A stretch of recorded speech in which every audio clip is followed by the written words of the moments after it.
abuser. Naligtas si Bongbong. Labis ang takot ko at pag-aalala.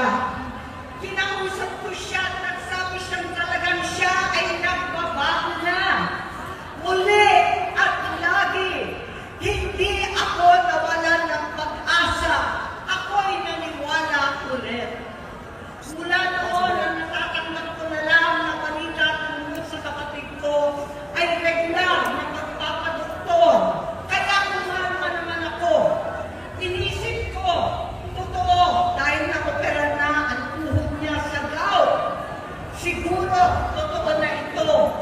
Hanggang nito, nalaman ko na tuloy ang paggamit niya sa mga party na garapalan naghahain ng droga. Pinagmamalaki pa ng mag-asawang kayang-kaya nila ang microdosing ng cocaine. Hati-hatiin daw para 4 na beses sa isang araw. Hindi mabibisto. Ang pagpapadoktor, pinalabas nila ang pag-stem cell. Nagpapalit daw ng dugo, nagpapa-blood transfusion. Kayang-kaya raw, hindi ko maintindihan ang pinagsasabi. Noong 2021, kahit papano, nagkikita kami at nagkakausap. Sumumpa siya sa akin talagang hinintunan niya. Naniwala ako kasi sabi niya gusto niyang tumakbo. Ang sabi ko, tutulong ako sa abot ng aking makakaya.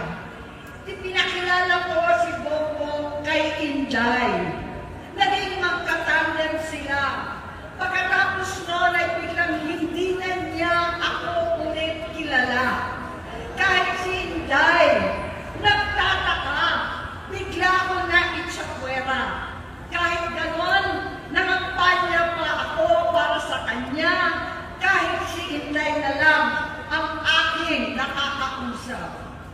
Hindi ko alam bakit ako naabang sa headquarters nila sa Mandaluyong. Hindi ko alam bakit walang nagre-report sa akin tungkol sa kampanya. Sa totoo lang, masakit mang aminin, nung dinidisqualify na siya, halos papaboran ko na sana dahil may nagsumbong sa akin mula sa kanyang campaign team na gumagamit na naman siya. Nung sinabihan ko, siya at mga taong nasa paligid niya, nagkaisa silang tuluyan akong alisin sa kampanya na ako naman ang bumuo. Sinabi nilang gusto ko na siya ay mag-disqualify para ako ang pumalit.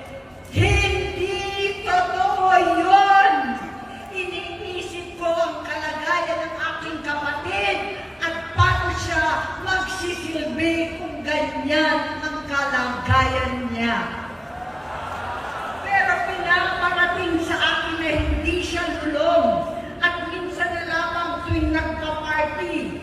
Hindi ko maipaliwanag bakit gusto kong maniwala at hindi mawalan ng pag-asa. Noong nanalo siya, naging pinakamalayo na kami sa isa't isa. Maliban sa opisyal na takbuhan at kapag pumupunta yung nanay namin, hindi ako sumama sa loob ng 3 taon dyan sa Malacanang. Dahil lantaran na doon ang inuman, ang paggamit nila ng cocaine at mga bawal na gamot. Hindi ba nila nakikita, naririnig, kakaiba na siya magsalita? Hindi na maintindihan kung ano-ano na ang sinasabi at wala na sa sarili. Nagtatago sa kabaitan niya ang pang-aabuso niya sa droga. At nagbunga na ito ng mga nakakapinsalang maling desisyon. Hinayaan niyang kumilos ang mga nakapalibot sa kanya. Yung mga umaastang presidente habang nilululong siya ng mga ito. Hindi na kami nagkausap. Sa harap ng publiko, pinipili kong magmukha kaming maayos. Pero wala na kaming koneksyon. Hindi ko hinihiling na maunawaan ninyo ako, lahat kayo.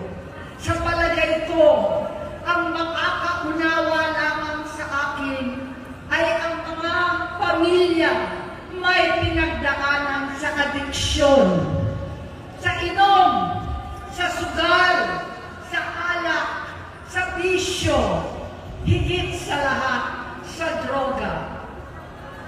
Pag hindi ko siya nakakasama, buong aking loob na ipasok sa institusyon, ipagamot, iparihab ko na yan. Pero tuwing maghaharap kami noon, hindi kaya ng aking kalooban na gawin yon. Tuwing magsasabi siya sa akin na magbabago na siya, hindi ko siya kayang tiisin. Hindi ko kayang ipagkait sa kanya pagkakataon at pagbabakasakali, umaasa ako at laging nananalangin na sana, oo nga, nagbago na siya. Hanggang dumating ang 2024 at 2025, yung bisyo niya na ang dahilan ng pagbaha ng korupsyon, kawalang direksyon, at maling-maling mga desisyon. Walang accountability, wala na ang hustisya. Hindi na niya alam ang nangyayari. Hindi na pinapaalam sa kanya ang mga pangyayari. Sinamantala ng mga ito ang paggamit niya ng droga. Kinamkam na nila ang kaban ng bayan habang ang mga dating tumatawag sa amin ng magnanakaw ay nakakita ng pagkakataon sirain ang lahat. Nagagamit na nila si Bongbong para sirain si Inday. Itinutulak pa nila si Bongbong at ang bayan sa bangin para umastang tagapagligtas. Mula sa pagtraidor at pagpapahamak kay VP Inday, sa confidential funds na kung tutuusin ang galing naman sa opisina ng Pangulo, hanggang sa pagpadukot sa dating Pangulong Duterte para itago na lamang sa ibang bansa. Ang kabaitan ni Bongbong ay naging kalupitan. Karapalan niya ang pagtatakip sa kanya ng mga nasa Congress, sa Senado, mga miyembro ng kabinete. Kitang-kita na ng taong bayan, wala nang puwang ang kahihiyan. Para bang nauulit ang bangungot ng kasaysayang dinanas namin noon. 68 years old po ang tatay ko nung pinatalsik sa pwesto. 68 years old na rin si Bongbong ngayon. November 17 din noong 2021 nung nakumbinsi ko si Inday na magbise kay Bongbong. November 18 po bukas ang ikatlong araw natin. Siyam na taon na nakakaraan. Saktong November 18 pa talaga na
ipakita sa sambayanan na hindi kami masamang tao.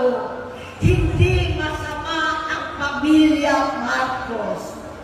Gusto kong ibangon ang dangal ng aking ama. Sa pamamagitan ng nagpagtatrabaho para sa bayan, sinikap kong maging mabuting gobernador, kinatawan, senador. Hindi ako halos nagpapahinga para makapag-iwan sana ng legasiya na kapag sinabing Marcos, nabawi na namin ang tingin sa nakaraan. Ngunit sa kagustuhan kong maging responsableng anak, matupad ang pangako ko sa aking ama, nabigo akong maging mabuting kapatid. Naging mahina ako kay Bongbong. Sa kapulisan at sundalo sa lahat ng mga leader at tagapagpatupad ng batas, siya ang Pangulo natin ngayon. Sinabi ko kung anong kalagayan niya ngayon. Tulungan niyo akong mapabuti ang kanyang kalagayan. Tulungan niyo akong matulungan siya. Hindi niya ako kalaban. Ang kalaban niya ay ang sarili niya. At nadadamay ang bansa sa laban na yan. Bilang senador at lingkod bayan, batid ko ang mga problema at gaya ng bayan, alam ko rin ano ang solusyon.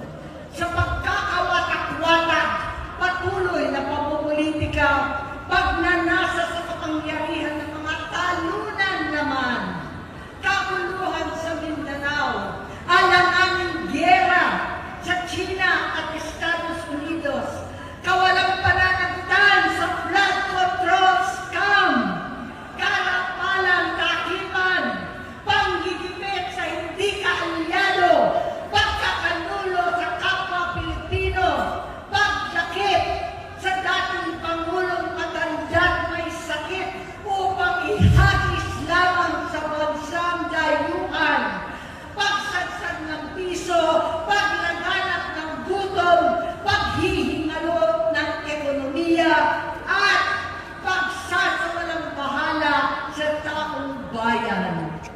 Ang delubyo at kalamidad na nagdudulot ng parusa, ang korupsyon na nauwi sa kawalan ng tiwala at hustisya sa Pilipinas, sa kanyang pamahalaan, lahat ng yan ay masusolusyonan kung ikaw, aking kapatid, magsaayos ng iyong sariling kalusugan.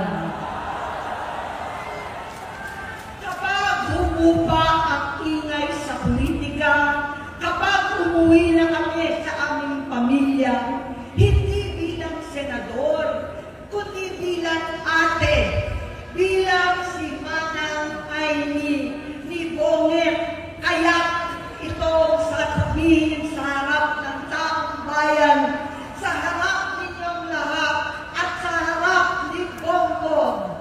Bonget, magtatatlong taon na tayong hindi nakakausap. 3 taon ko nang sinusubukan muli na ako'y pakinggan. Siguro ngayon ay makakarating ng buo ang gusto kong sabihin. Walang mababawasan, hindi madadagdagan. Bongbong, nag-aalala sa iyo si Manang. Tuwing nakikita kita sa TV, gusto kitang puntahan. Napakalaki ng pinagbago mo. Itsura, pagsasalita, takbo ng pag-isip. Minsan, napapatanong ako sa sarili ko, ikaw pa ba yan?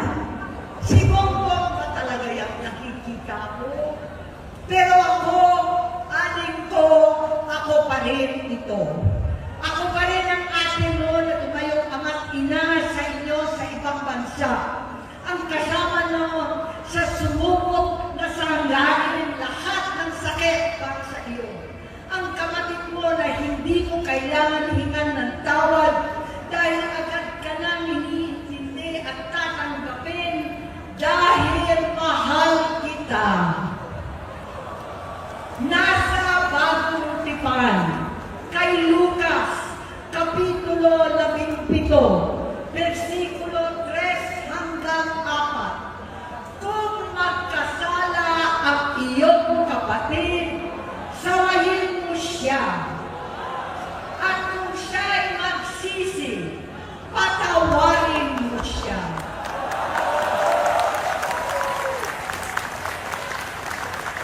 Tama na, ading ko. Tapusin mo na ang paghihirap mo at ng bayan. Gaya nung umalis tayo sa palasyo, kaya mo pa rin hawakan ang iyong kamay, huwag kang matakot. Malaki na ang dulot sa iyo ng droga. Sinisisi ko ang sarili ko dahil hindi ako nakinig sa mga sumbong.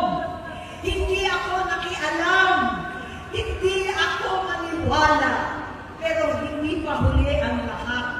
Tama na, ading ko. Magpahinga na tayo. Umuwi na tayo. Magpagamot, magpagaling at nangangako ako. Hindi ako malilinang, hindi ako makukulang. Lahat ng kasama mo ngayon, hindi natin kasama sa pinakamadilim na bahagi ng buhay natin. Kasama mo sila ngayon dahil nasa taas ka pa.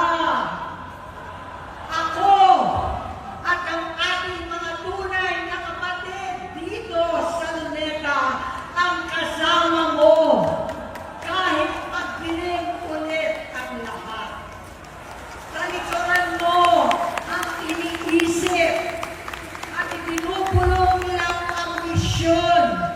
Unahin na natin ang kalusugan mo dahil sa adiksyon na bigyan mo ng malubhang karamdaman ang buong bansang Pilipino.